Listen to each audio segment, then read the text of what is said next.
Hey there, folks. My name is Andrew Santamaria with Spotlight Media, and I'm here today interviewing Oreez. Yup, it's Osler Wise, aka Oreez, aka Too Much Hair, Need Four Combs, you know. Repping Bentley Records, what's good? How's your family been doing during the pandemic? We've been shut-ins, you know what I mean? We've been adhering to health guidelines and procedures,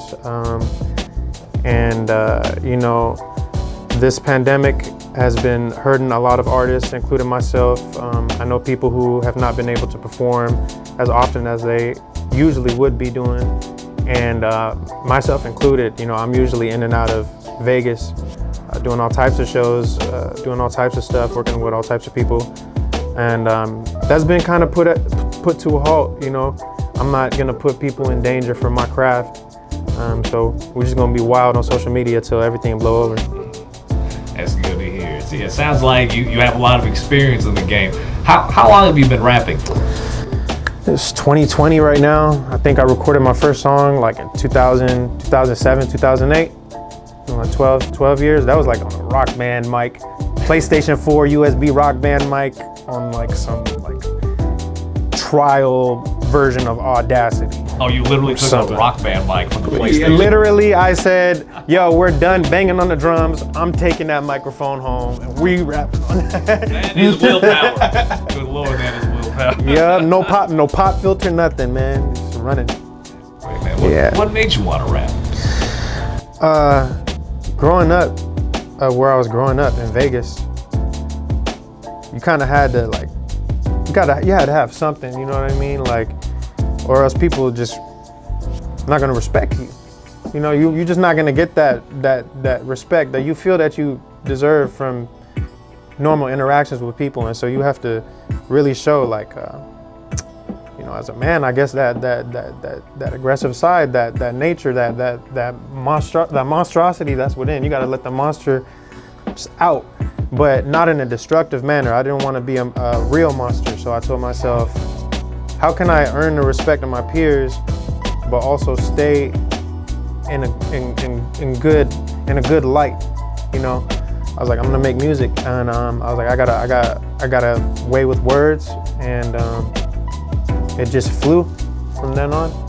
I wrote my first song about like politics, and my sister found it on a little piece of paper, you know, sloppy handwriting. Like, oh, this is actually really good, you know? And it's just those little things, you know, people telling you, hey, that's actually really good, you know? That's what keeps you going. And then it just manifested into something bigger. From what I understand, you came up also battle rapping, is that right? Yeah, that was all in, you know, like I said before, when I was growing up, there was a lot of gang violence and just a lot of bullies, you know? And you had to show these people that you're not just some normal person to just be messed with. And I earned the respect of my peers through my lyrical prowess.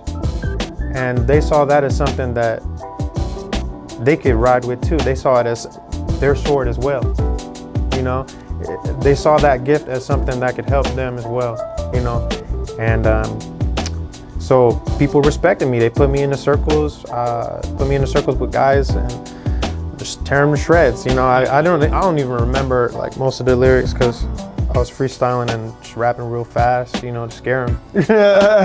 Do you remember like a particular lyric, one that just destroyed your opponent and everybody in the crowd was just going? Yeah, I do. Okay, so I went up to battle this guy named Z, and his homie came in.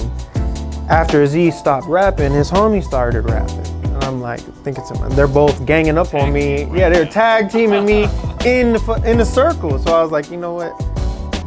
First line I said, you know what? This I don't like, man.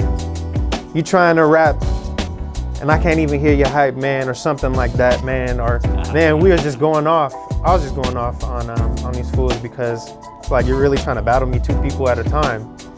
And that sent the crowd crazy. We was in high school and the crowd was going so crazy, and people was jumping up and down. People were lifting me up off the ground and stuff. And next thing you know, I'm in the dean's office. Totally worth it. Yeah, it was worth it. I got suspended for like a week. It was worth it. They caught the cameraman. They didn't catch the guys I killed. Yeah, got off clean, man. But ever since then, I got in a lot of trouble for rapping. So, whatever. It's what it is. Seems like it was worth it. Yeah, it was good times. Good times. How has being Filipino affected your artistry? I think it's had an influence since before I even started taking it seriously. I just remember going to church with my mom and hearing all the gospels and hearing the choir singing. And those melodies, they stick with you. And you hear those melodies and those frequencies in later music. And you connect to it like on a level that you can't really explain with words. And my mom being, a hardcore Catholic Filipino, as soon as she came out here and noticed she had a son who had a voice, she had me doing singing contests. I was doing like singing contests to try to go to Disney World and just funny little competitions, singing the national anthem and I think that those experiences, along with like guitar lessons and piano lessons at a young age, they manifested later, when I was able to get my hands on synthesizing equipment or beat making engineering equipment, software and stuff like that. Okay, yeah, because I was listening to some of your songs and I just noticed that, wow, there are melodies to this. There is actually some musical.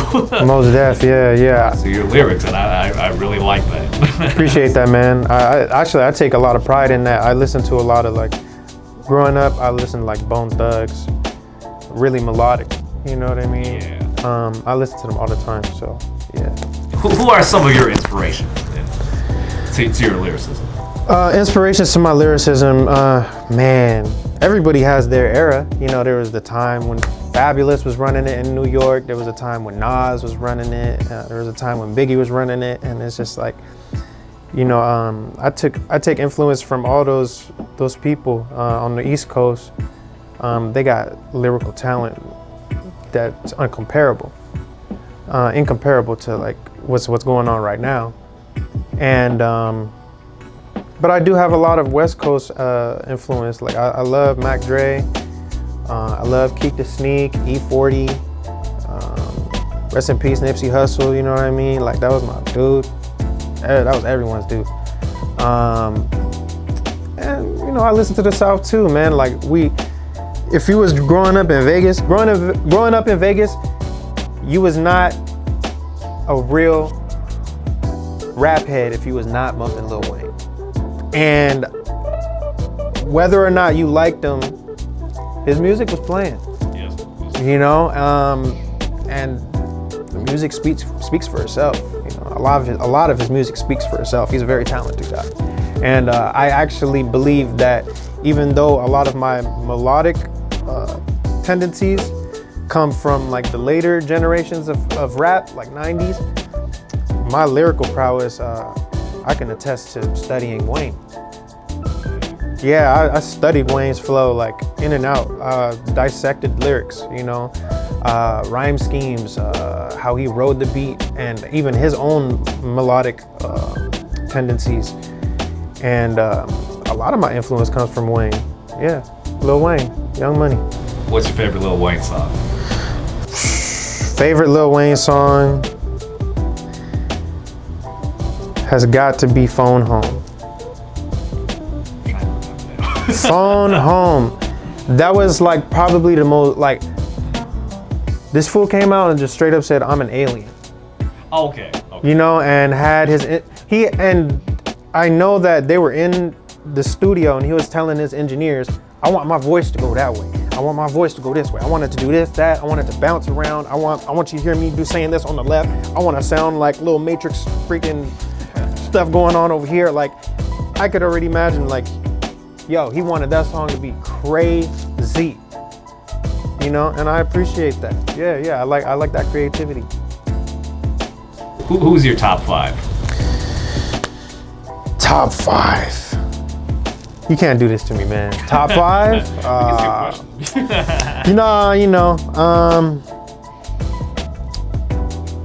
Nas is up there. I'm not, no specific order. Nas,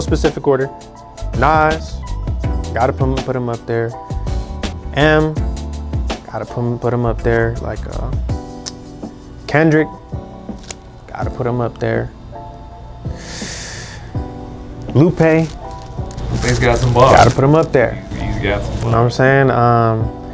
And then you got like most of the commercial cats coming like 6 through 10. You know, like I put like Wayne at like 6, and like all the other commercial cats underneath. You know what I mean? Cause like at the end of the day, lyrical prowess is where it's at. You know, when there's no beat, when dudes are in the pen, you know, and they don't feel like banging on a table, dudes is going a cappella. When I was young, battling in high school, there were no beats. Wow. You know, there was no beats, no metronome. You just got to go in. So, and I think the lack of a beat is what separates a rapper from a poet. So that's a big thing right there. So, you know, I'm a big Kanye head as you are. So one of my favorite Kanye lyrics is when he said, you know, he would lock himself in a room doing 5 beats a day for 3 summers. What was your regimen to get you to where you are today? Okay. So I haven't been doing it on a professional level as long as Kanye has. So I haven't had the opportunity to just be like, oh, I'm gonna go to the studio and lock myself up for like, you know. No, it ain't like that when you come from where I come from. But when I did have the opportunity to make a lot of music, I had just got done maybe a few years ago listening to Crooked Eye, Slaughterhouse Crooked Eye. This before he was with Slaughterhouse. He was running something he had people called like Horseshoe Gang. But he put out a single like once a week for like a whole year. And I was like, yo, that is crazy. You know, like what is it, like 50 something songs, you know? And he was just rapping to all types of beats, rapping to like UGK beats, he's rapping to Lil Wayne beats, you know, he's rapping to all the good hits, you know what I mean? Like, oh, this is the mixtape series, I'm rapping once a week, I'm dropping a hit once a week, giving y'all the fresh shit, you know? And I was like, yo, Crooked Eye, that's the truth right there at that point. I was like, okay. So I told myself, you know what? I'm gonna sit in the lab and I'm gonna drop a mixtape every month. There we go. And I did that like in 2000, I drop a mixtape every month. I did it in like 2012, something like that. And it was difficult, you know, because it's difficult just being somebody who has to do it yourself, engineer it, master it, you know, mix it, you know, whatever, beat selection, writing.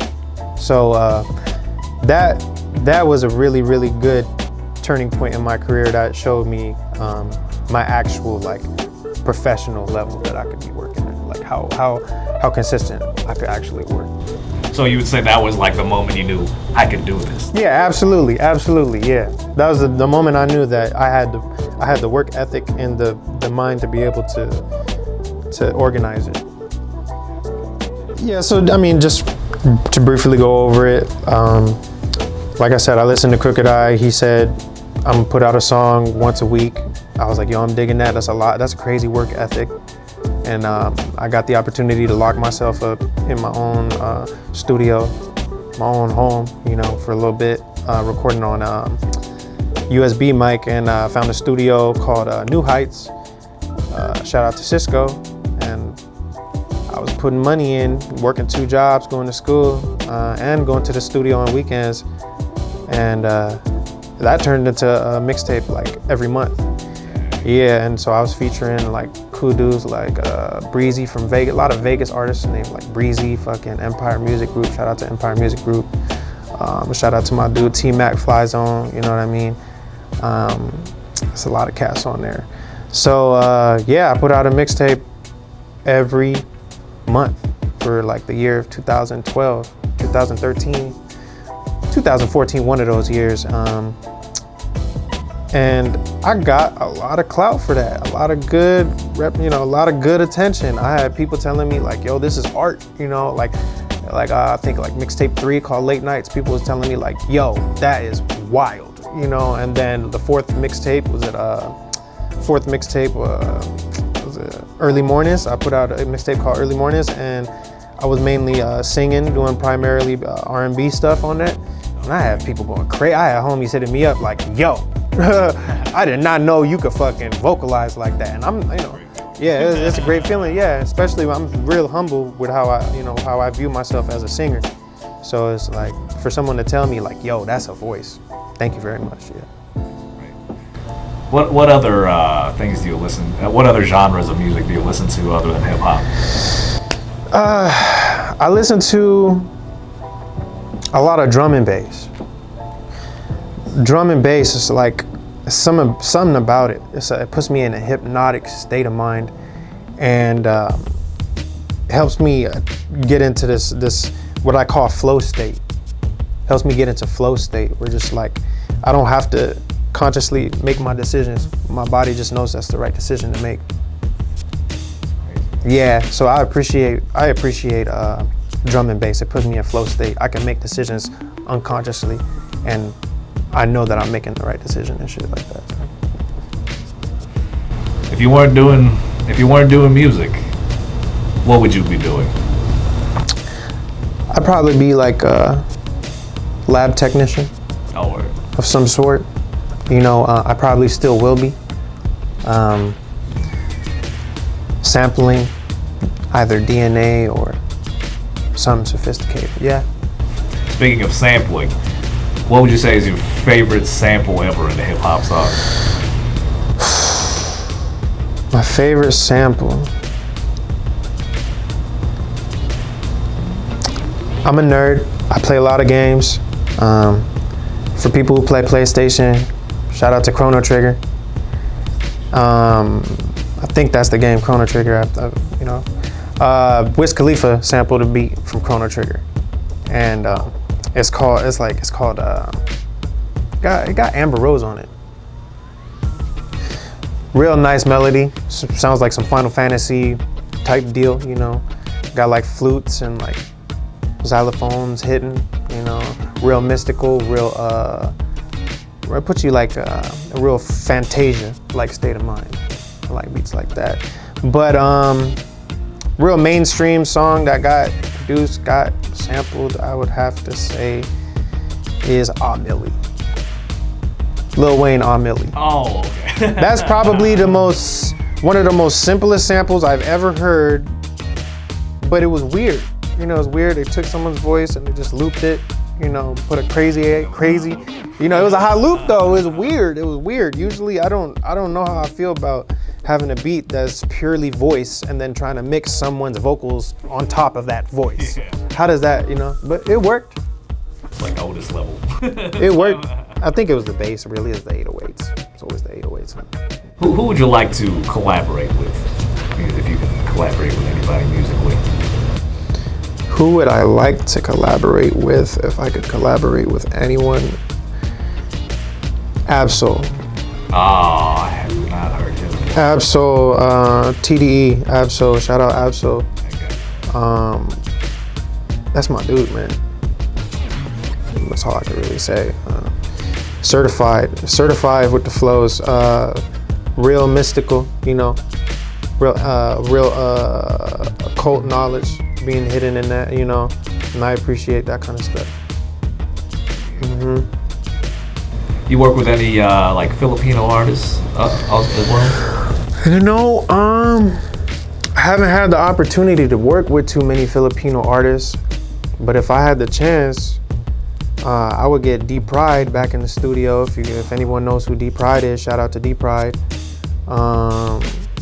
You know, I listen to Black Eyed Peas, you know, so it's like back in the day, everyone listened to Black Eyed Peas back in the day. You know, a dude that I really looked up to back in the day when I first started rapping, to be honest with you, is Roscoe Umali. Yeah, man, shout out Roscoe. You know, I know he out there doing something, you know, for the people. He was always for the people. But, you know, it's not a lot of Filipino artists that's really doing it right now, unfortunately. What would you say how would you describe your writing process when it comes to lyrics? I would say that it doesn't start off as writing sometimes. Usually it just starts off with me bobbing my head to the beat and me just humming. Oh wow. You know, thinking of where I'm gonna put the hums. Gotcha. That's where I think about it. I think about just the hums and where I want to put the hums. Do I want the hums to hit like consecutively? Do I want them to be spaced out? Do I want there to be space right here and then hit consecutively and then more space? Do I want to elongate a hum? Do I want to put an accent on the hum? And then when I figure out how I'm gonna ride the beat, where I'm gonna put the words, then I think of the words to put. And so when I make music like that, the songs feel so natural. And the words end up not being too complex, but there's depth in those words because of how they ride. Yeah. And so you ain't gotta be spitting all crazy, you know, I got 2 pencils, I eat you up with utensils. No, like you ain't gotta go crazy, dude. Like That was hot, man. I mean that. You don't have to go crazy. You could just ride the beat. That's why people love Gucci Mane. That's why, like, for a while, Gucci Mane was like the #1 artist above Eminem. A lot of people don't know that. At one point, Gucci Mane was #1, and there's little to no complexity in his rhymes. No disrespect to Gucci Mane, but. Yeah, he just wrote the beat and people liked it. You say it right. Maintains the same power. Well, what would you say is your favorite project thus far? Of all of your body of work, what's your favorite project? What was your most favorite project that you've worked on? It's what I like to call the lost tapes. Music that I probably will never release because I don't own rights to a lot of the beats. You know, you start off rapping, getting beats off SoundCloud. You start off rapping, getting beats off SoundClick and like YouTube rips and whatever, you know, whatever you can get your hands on, really. I had a body of work called Late Nights. Shout out to my dude Proper. He put out the image for that.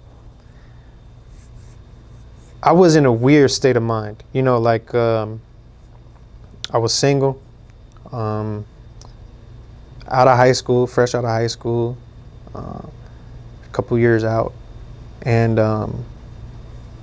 we was partying. Me and my people was partying, and we were at a verge in our careers. Myself and my peers I was working with at that point, we were at a verge in our careers where we thought it was gonna blow over. Like we really thought it was gonna pop, so we were working real hard. I put out a project called Late Nights. It had all types of like mixture of like R&B and boom bap, and with a little bit of like hint of that market rap, you know what I mean? And then you also had a sense of who I was because a lot of the skits were real personal, like actual like situations happening that I was able to catch, you know, either on camera or on audio recording. And it being a project that I didn't legally own, I was able to say and put whatever I wanted on there, you know. Nobody was gonna come after me trying to sue me for rights for their voice because I wasn't generating no money off of it. But the body of work itself, when you listen to it, Late Nights, you're just like, dang.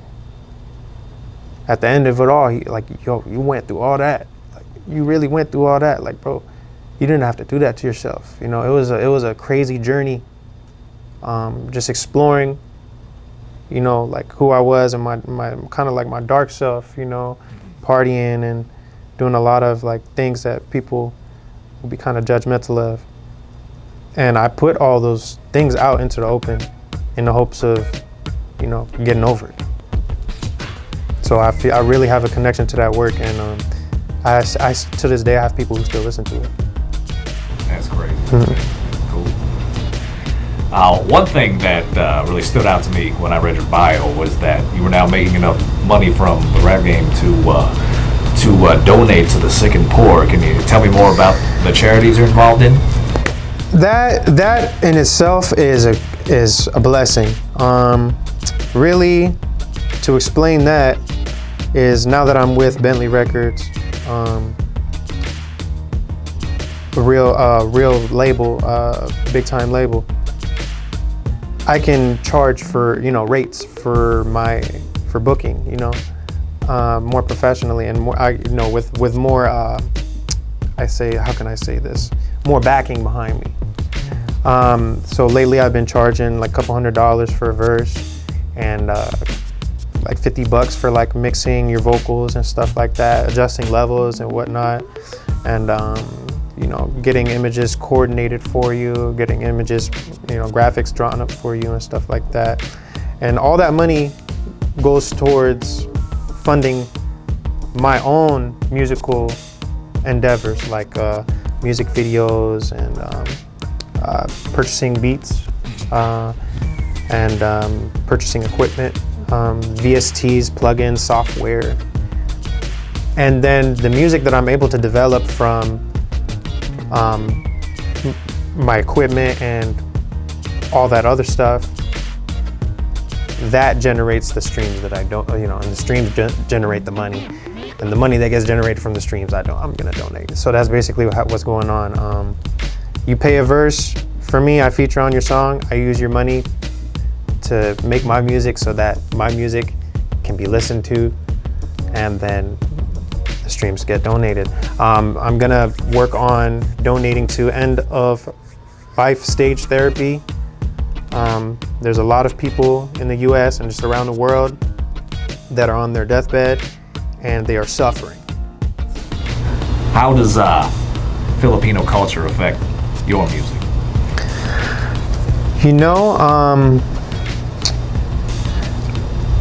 I sneak Tagalog words.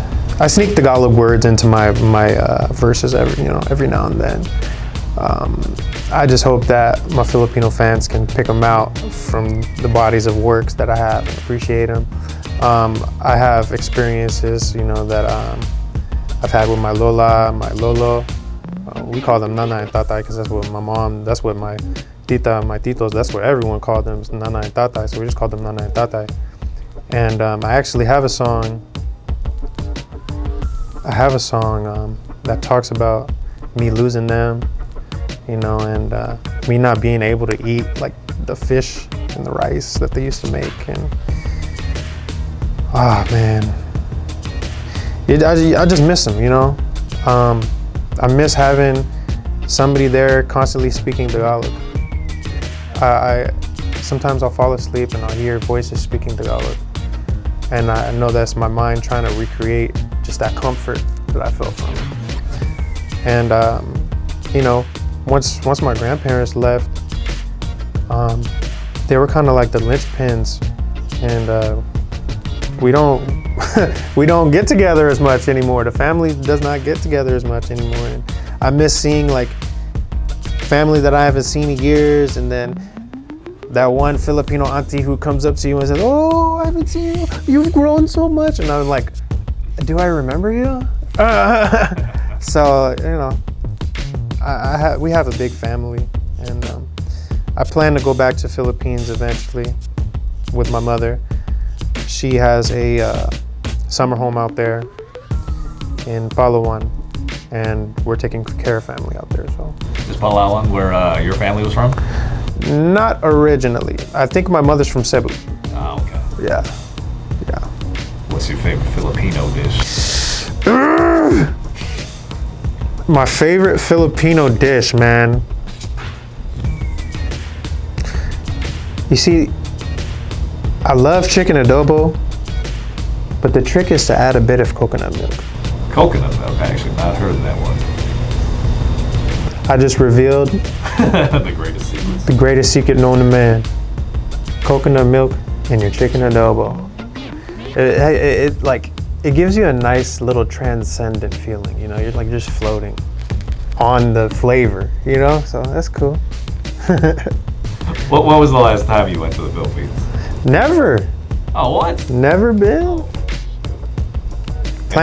Like I said, I plan to go to the Philippines with my mom, see family out there, because like I said before, she has the summer home in Palawan. So hopefully I'll go out there and see all my family out there. I have a cousin.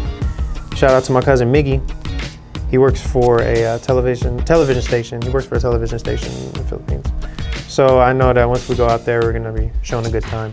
It's good to hear. Yeah.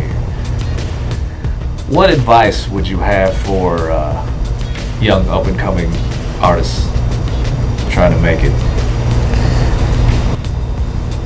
Advice for up-and-coming artists trying to make it.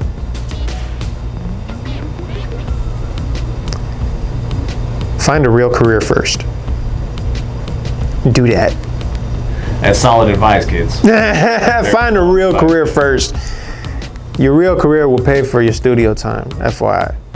So keep that in mind. And last but not least, Biggie or Tupac? We can't let these guys rest, man. Nah, you know what?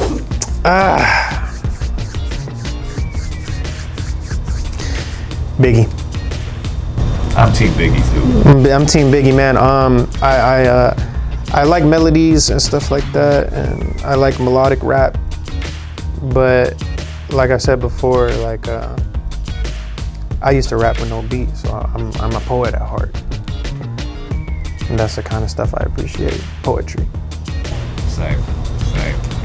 Yeah. Well, man, thank you very much for your time. Absolutely, it's a pleasure being here, man. Very nice to meet you. Of course. And there you have it, folks. I've been Andrew Santa Maria, and the spotlight today was on Oreez. What projects do you have coming out? Shout out to my record label, Bentley Records. Be on the lookout for Cadence of the Dragonfly. It'll be on all streaming platforms, featuring artists like Luca Days, Mickey Fax, Swizz. Shout out to the 831. Shout out to the 562, and shout out to the 702. It's O. Be on the lookout for more content from Spotlight Media Magazine. Thanks for watching. Fire, I breathe fire, I breathe fire, I breathe fire, I breathe fire, I be flying, I be flying, I be higher, I be higher. I'm the king of the dragons, refer to me as your sire. I'm admired for desired, for the dragon lords on fire. Shout out to the temple of ascending flames. Spit fire straight from the temple, freestyle sending flames. Dragon playing with his food, but it's time to end this game. People hit their knees and prayed. Soon as I left the cave, police act like knights in shining armor, but we found a chink. You going crazy, guess I must take them under my wing. King of the dragon's hail, swinging like a dragon's tail, sipping dragon fruit ale. Go hard like dragon scales. DJ scratch the beat, better use some dragon nails. Niggas stuck under the dome, I flew past the veil. All my brothers speak my lingo, making dragon calls. She made a wish while she was looking at my dragon balls. I'm so high that you'll never see the dragon fall. You be hating, nigga, but I'm not mad at y'all. I'm just gon' hit you with that fire, man, that's my response. Turn up the fire when the fire's off, nigga, I'm so hot. I breathe fire, I breathe fire, I breathe fire, I breathe fire. I be flying, I be flying, I be higher, I be higher. I'm the king of the dragons, refer to me as your sire. I'm admired for desired.